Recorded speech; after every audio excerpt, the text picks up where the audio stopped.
let's watch some scenes of Horizon Zero Dawn. I'll never beat that thing without weapons. My weapons are up on the platform. There's no way out of this ring. Maybe I could use its strength against it.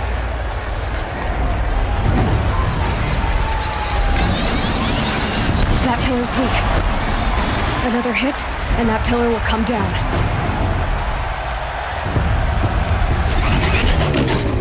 That did it. One more pillar and that platform will come down. And my weapons won't.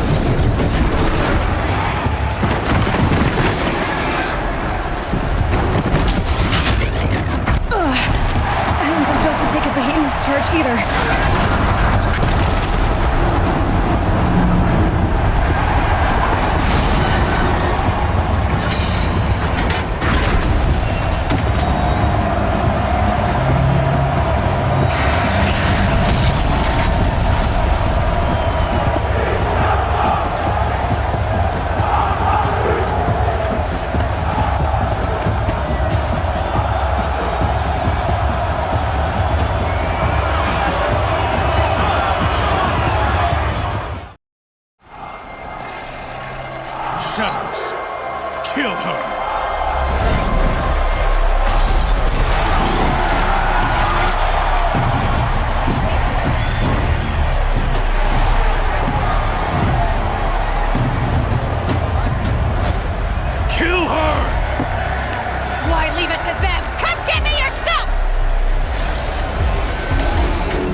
Well, Niels, my heart is beating like a drum because this piece that we have just seen really pumps your heartbeat to the roof.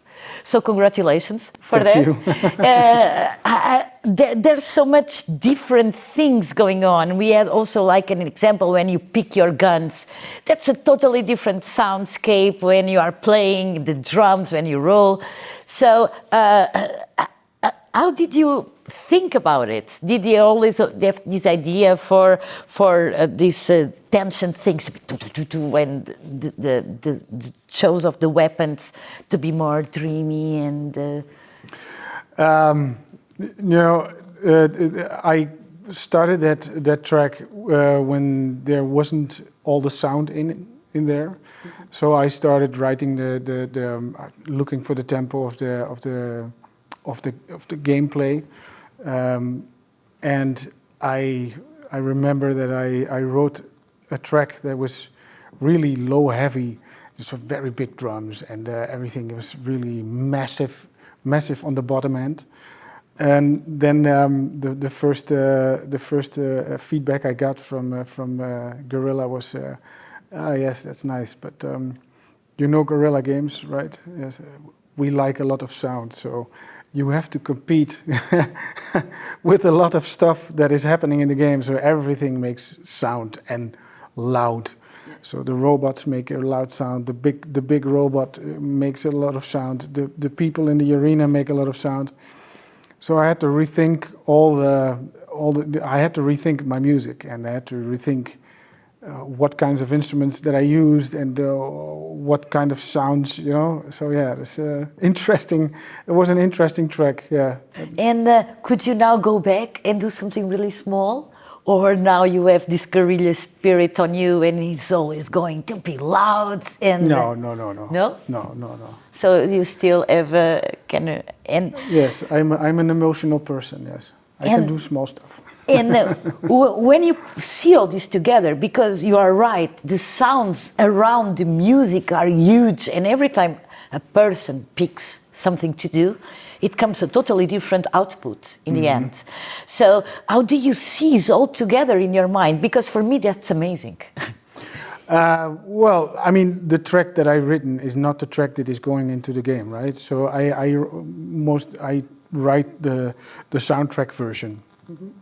So the people on the Guerrilla side, they take care of all the stems and they pull it apart and they choose which parts of my track to play when, you know. So if there's nothing happening, so she's just walking around or sneaking or sitting behind a wall trying to figure out what to do, make arrows or something, then just a little part of my track is playing, and they all have parameters in the game. So if the player pushes a button and the action is back on, then other stuff starts playing, right? Just going to in detail, you're telling about all the sounds. Did you get any examples of the sounds they were using during your writing of the music? So did you get any idea what kind of sounds they were using?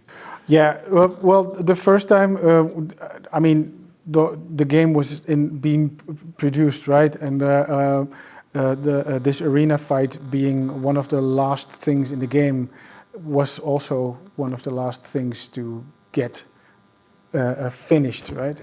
So during my writing process, they also sent me, okay, this is how it's going to sound like. And I said, okay, yes, I understand. I have a problem. Okay, you got a frame of reference. Yeah. That's good. Yeah. I mean, that's the game development, right? You start with something, and everything can change in the process. That's much different than in film. Oh no, maybe not, but... in the film you also work at the same time. The sound designer is at the same time working on sounds as you are composing, so that's also always a time problem. Yeah. It's a bit similar, I guess. But in games it's still different because you don't know what the gameplay will be. As you said already, in film it's linear, so you know what's going on at a certain moment.